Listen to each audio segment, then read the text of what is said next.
그때 우리가 이 땅을 얻음에 아르논 골짜기 곁에 아로엘에서부터 길르앗 산지 절반과 그 성읍들을 내가 루벤 자손과 갓 자손에게 주었고, 길르앗의 남은 땅과 옥의 나라였던 아르곱 온 지방 곧 온 바산으로는 내가 므낫세 반 지파에게 주었노라. 바산을 옛적에는 르바임의 땅이라 부르더니 므낫세의 아들 야일이 그술 족속과 마갓 족속의 경계까지 아르곱 온 지방을 점령하고 자기의 이름으로 이 바산을 오늘날까지 하봇 야일이라 불러오느니라.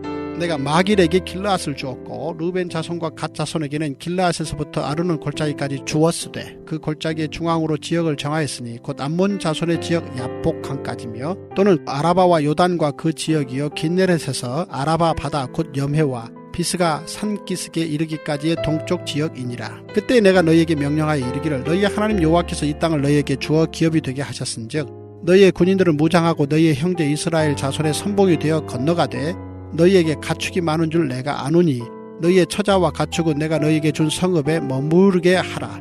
여호와께서 너희에게 주신 것 같이 너희의 형제에게도 안식을 주시리니 그들도 요단 저쪽에서 너희의 하나님 여호와께서 그들에게 주시는 땅을 받아 기업을 삼게 이르거든 너희는 각기 내가 준 기업으로 돌아갈 것이니라 하고, 그때 내가 여호수아에게 명령하여 이르기를 너희 하나님 여호와께서 이 두 왕에게 행하신 모든 일을 내 눈으로 보았거니와 내가 가는 모든 나라에도 여호와께서 이와 같이 행하시리니 너희는 그들을 두려워하지 말라.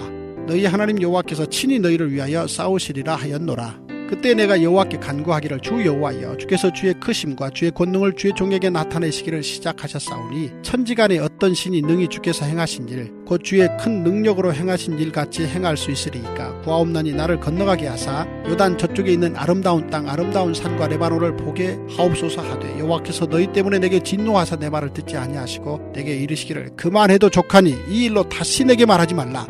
너는 비스가산 꼭대기에 올라가서 눈을 들어 동서남북을 바라고 내 눈으로 그 땅을 바라보라. 너는 이 요단을 건너지 못할 것임이니라. 너는 여호수아에게 명령하고 그를 담대하게 하며 그를 강하게 하라. 그는 이 백성을 거느리고 건너가서 내가 볼 땅을 그들이 기업으로 얻게 하리라 하셨느니라.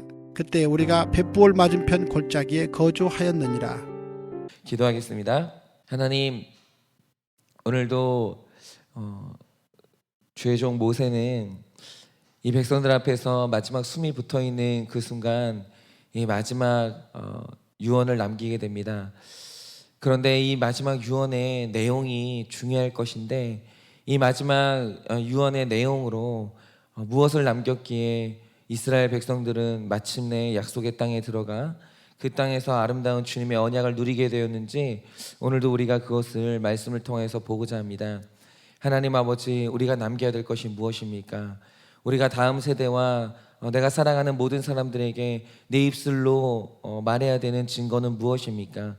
오늘도 주님 앞에서 그것을 배우고자 하오니 우리 입술에 담아야 될 아름다운 고백이 무엇인지 알게 하여 주시고 오늘 우리가 남기고 죽어야 될 그 한마디는 무엇인지 깨달을 수 있는 귀한 새벽 될 수 있도록 주님께서 역사하여 주시옵소서. 믿사오며 살아계신 예수님 이름 받들어 기도드립니다. 아멘. 네. 오늘은 제가 주일 말씀하고 좀 연결시켜서 이제 오늘 말씀을 좀 나누려고 하는데요. 예전에 제가 어떤 집사님과 이제 나눔을 이제 하는데 이분이 이제 자기 안에 내려놔지지 않는 상처가 하나 있다는 겁니다. 그래서 그게 뭐냐고 이제 나눔을 했더니 이분이 예전에 한국에서 살다가 잠시 알제리로 이민을 간 적이 있어요. 그래서 한국에서 살던 모든 짐을 그러니까 잠시 살다 올 거면은 그냥 몇 가지 짐만 가져가거나 아니면 현지에서 조달을 할 텐데 아예 여기서 있던 모든 짐을 컨테이너에 실은 다음에 컨테이너 채로 그냥 알제리로 보냈어요. 그리고 이제 자신들은 이제 알제리에 몸만 갔죠. 도착을 했는데 이제 문제가 뭐냐면 후진국일수록 이런 일이 자주 생기거든요. 이제 알제리에 있는 항구에 있는 세관에서 그 컨테이너에 시비를 건 거예요. 왜냐하면 여러분 어디나 보통 외국에서 특히 이제 동남아나 이런 데서 한국 사람이라고 하면 현금이 많은 사람들이라는 인식이 있어요. 그래서 어떤 컨테이너에 코리아라는 단어가 써져 있잖아요. 일단 시비를 걸어요. 왜냐하면 시비를 걸어서 이제 그거에 대해 이제 뭐 수수료를 떼거나 이제 돈을 받을 수 있기 때문에 그런 일들이 굉장히 많습니다. 그러니까 이 컨테이너를 잡고 그냥 우기는 거예요. 너희가 어떤 법을 어겼으니까 이 컨테이너를 찾고 싶으면 돈을 내라. 이런 식으로 이제 했는데 제 기억이 이제 정확한지 모르겠는데 그 벌금이 약 1,000만 원 정도 됐습니다. 엄청난 금액이죠. 그런데 이제 이분들이 이제 돈이 있으면 당연히 그 컨테이너를 찾겠죠. 근데 그 당시 이제 돈이 없이 거의 돈을 쓰고 간 상태였기 때문에 그냥 그 컨테이너를 못 찾았어요. 결국 통째로 잃어버렸습니다. 그런데 이제 문제는 뭐냐면 그 안에 너무 인생에 소중한 게 많았던 거예요. 그러니까 소비재만 있으면 상관이 없는데 그 안에 추억이 있었던 거예요. 그러니까 두 사람의 결혼 사진도 거기 다 있고, 결혼할 때 주고받았던 예물도 그 안에 다 있고, 소중히 아꼈던 이 가구도 다 있고, 뭐가 이제 굉장히 많았어요. 그런데 참 재미있었던 게 뭐냐면 이분이 그런 걸 잃어버린 건 별로 아까워하지 않았어요. 성격이 약간 쿨한 분이기 때문에 뭐 없으면 그냥 돈 모아서 다시 사면 되지. 그 예물이야 그냥 은반지 끼면 되지. 이런 식이었어요. 그런데 그 많은 잃은 것들 중에 딱 하나 지금도 상처가 돼가지고 잊지 못하는 잃어버린 물건이 있는데 그게 뭐냐면 원래 이 아내분이 불임이었어요. 그래서 7년에서 8년 동안 애가 없어가지고 굉장히 힘들었었는데 이분들이 기적적으로 자연 임신에 성공을 한 겁니다. 그래서 이분이 그게 얼마나 감사했는지 임신 사실을 안 순간부터 일기를 쓰기 시작한 거예요.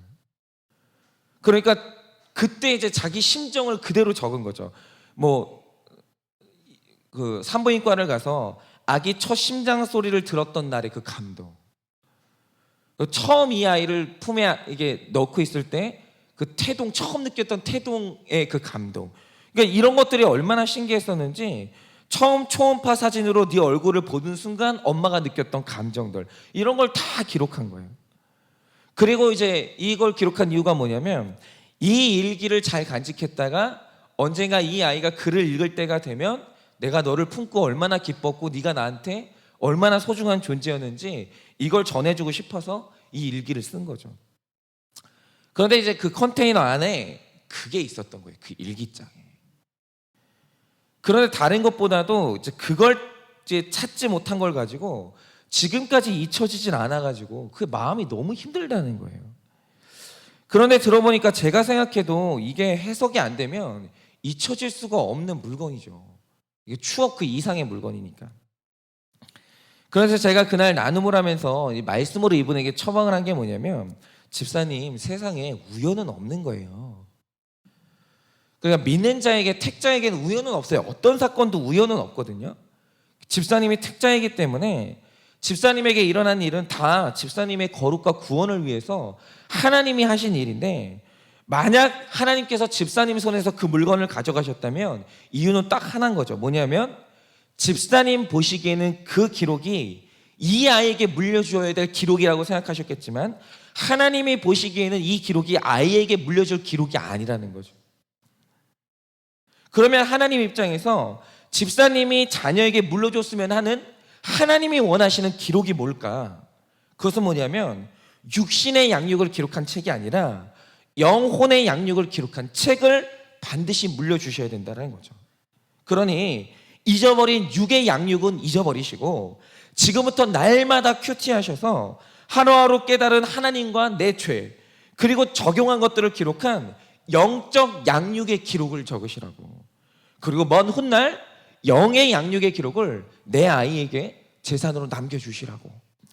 그러면 이 기록이 악하고 음란한 세상 가운데서 따님을 하나님께 인도하는 엄청난 영적 재산이 될 거라고 이렇게 말씀을 드린 적이 있어요. 그래서 그분은 아마도 제가 있을 땐 썼는데 그때부터 그분이 이제 큐티를 날마다 이제 기록하기 시작했어요. 이제 그걸 제 아이에게 물려줄 심산인 거죠.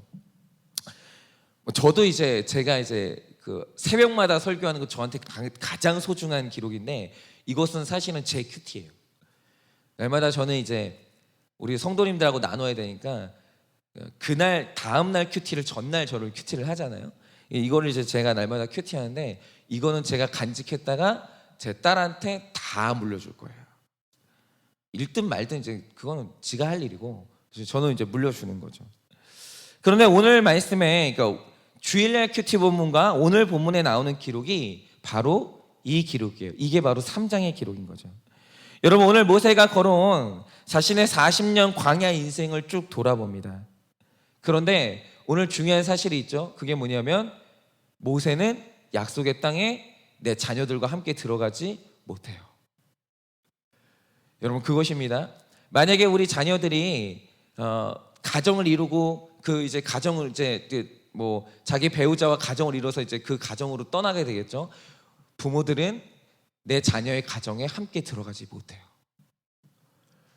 여러분, 우리 자녀들은 나보다 더 오래 인생을 살겠죠. 그럼 내가 죽고 나면 나머지 인생은 내 자녀들과 영원히 함께 할 수 없어요.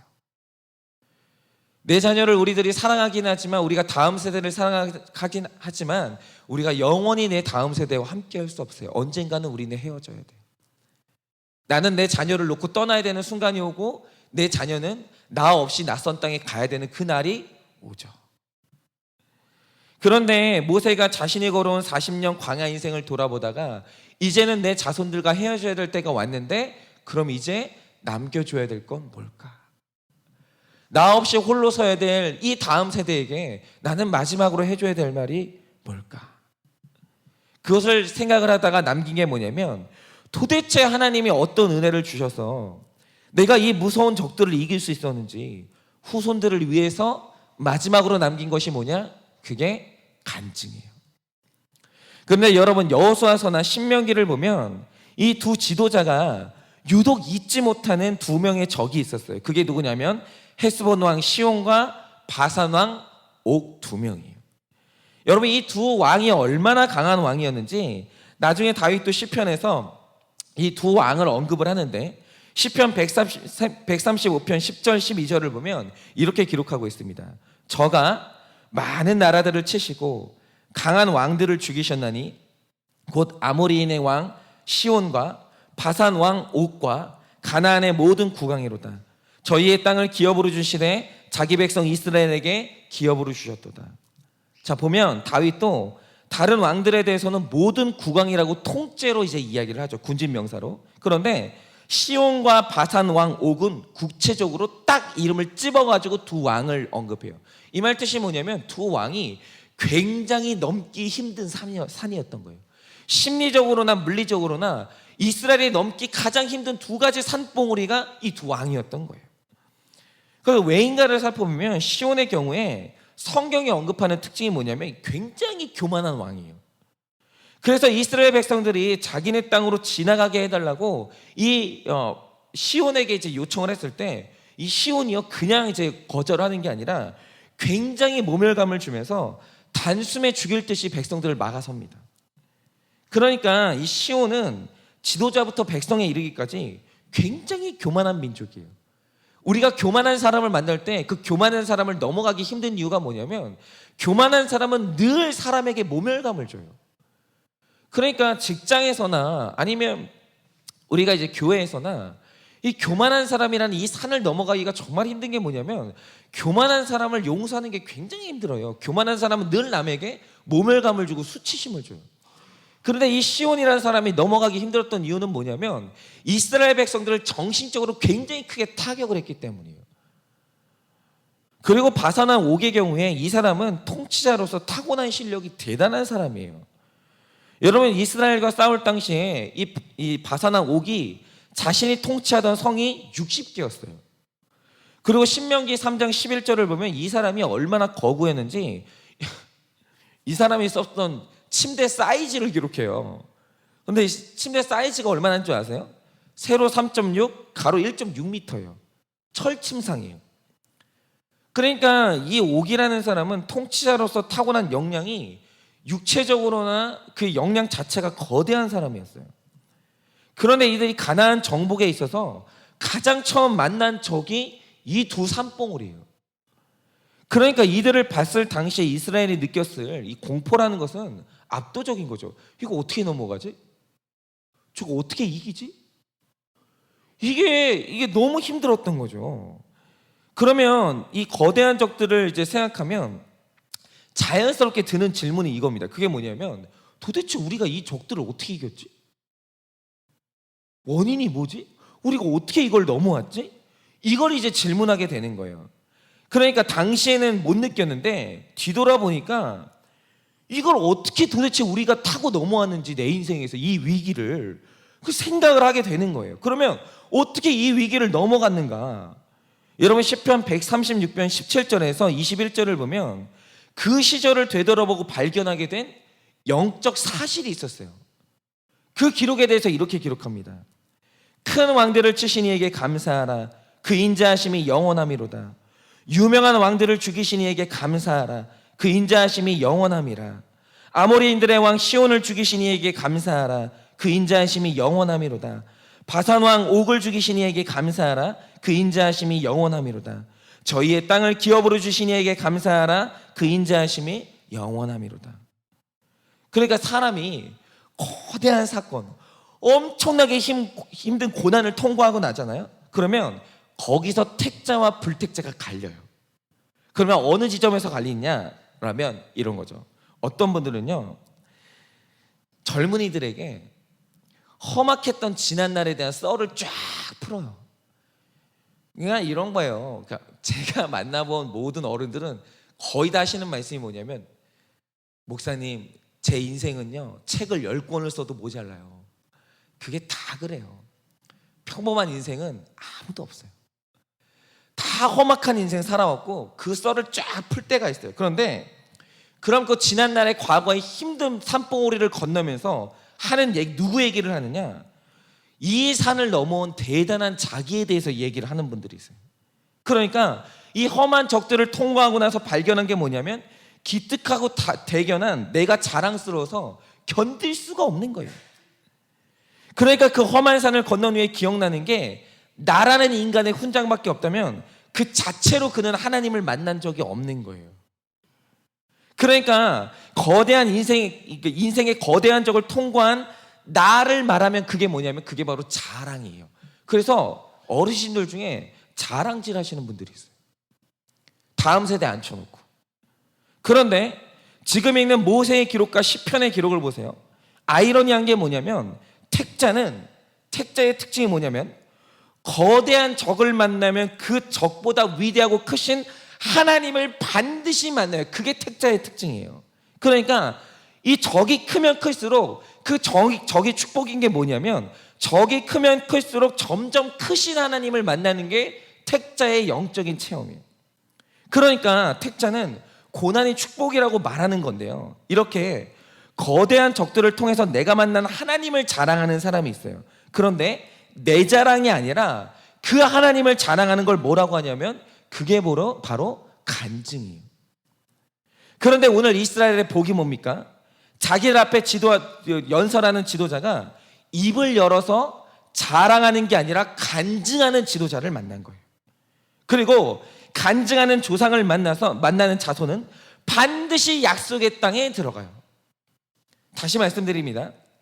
자랑하는 이 조상을 만난 자손들은 얻을 게 없어요. 그런데 간증하는 조상을 만난 자손은 반드시 약속의 땅을 밟아요. 그런데 이 모세를 보니까 제 부모님이 그렇게 생각이 나는 거예요. 예전에 저는 물려줄 재산이 없는 부모님을 정말 무시했거든요. 그러니까 결혼을 하고 나니까 부모님이 물려줄 재산이 없다는 게 너무 힘이 드는 거예요. 집을 얻는 것도 힘들고, 결혼을 시작하는 것도 힘들고, 모든 게 힘이 드는 거예요. 그러니까 이제 예전에 저는 이제 물려줄 재산이 없는 부모님을 그렇게 무시했는데, 그런데 큐티를 하고 구원의 관점이 생기니까 저희를 앉혀놓고 날마다, 저희 부모님도 크게 생명의 위협을 느낀 적이 3번이었거든요. 그런데 그때마다 살려주신 하나님을 이 간증하신 부모님한테 너무 감사한 거예요. 왜냐하면 그 간증을 통해서 저희가 살아계신 하나님을 만나고, 오늘도 3명의 형제들이 다 목회자가 되고, 그리고 저희가 이렇게 구원의 길을 걷고 있거든요. 여러분 어떠십니까? 어떤 사람도 인생을 살면서 헤스본 왕 시온과 바산 왕 옥 같은 거대한 적을 만나지 않은 사람은 아무도 없어요. 여러분, 어떤 분들은 내 인생은 이렇게 험난한데 어떻게 저렇게 다른 사람 인생은 평탄한가, 그렇게 생각하시는 분이 있는데, 여러분 그런 사람 없습니다. 누구나 다 인생에서 옥을 만나고 시온을 만나요. 그런 적을 통과해보지 않은 인생은 아무도 없어요. 그런데 어떤 사람은 그 위기를 통과한 나를 자랑해요. 내 업적을 남겨요. 그런데 어떤 사람은 그 위기를 통과하게 하신 하나님을 남겨주고 떠나요. 여러분은 뭘 자랑하십니까? 여러분은 입술을 열어서 자랑하십니까? 간증하십니까? 그 경계가 애매한 거예요. 그러니까 제가 지난날에 한국교회 간증을 그렇게 비판하면서 간증이 바뀌어야 교회가 산다고 말씀드린 이유가 뭐냐면, 지난날에 한국교회 간증이라는 게 전부 자기 자랑이에요. 전부. 제 신앙 대단하죠. 제 인내 대단하죠. 제 기도 대단하죠. 전부 다 있잖아요. 영적인 탈을 쓰고 전부 자기 자랑하는 거예요. 전부 다. 그리고 저도요, 이렇게 간증하다 보면 까딱 정신줄 놓으면 어느새 있잖아요, 제 자랑하고 있는 거예요. 여러분, 저 괜찮은 목사죠? 저 그래도 꽤 깨끗한 목사죠? 이런 식으로 자기 자랑하고 있는 거예요. 그런데 어떤 분들은, 순전한 분들의 특징이 뭐냐면 언제나 그분들은 자랑하지 않고 간증해요. 다음 세대에게 자기를 남기는 게 아니라 하나님을 남겨두고 떠나요. 그런데 간증하는 부모, 간증하는 윗세대를 만난 다음 세대는 반드시 하나님 만나요. 반드시 약속의 땅을 밟습니다. 여러분은 자랑하십니까? 간증하십니까? 여러분은 나를 남기십니까? 하나님을 남기십니까? 이거는 대단히 중요한 문제입니다. 만약에 내 인생에 간증이 없다면 여러분은 하나님을 만난 적이 없으신 거예요. 만약에 내가 간증할 하나님이 없다면 여러분은 믿음 생활 하신 게 아니라 종교 생활 하신 거예요. 여러분, 반드시 우리 교회는 모든 성도님들이 전원 다 간증하셔야 돼요. 그거는 뭐 우리를 위해서가 아니라 정말 다음 세대를 위해서 우리가 해야 될 의무예요. 내가 만난 하나님을 남겨주고 떠나는 거. 그래서 오늘 우리 인생의 위기를 극복한 내가 아니라 위기보다 크신 하나님에 대한 자랑이 있고, 그 자랑을 남기고 후손들에게 하나님을 남겨주는 여러분의 하루 되시기를 예수님의 이름으로 축원을 드립니다.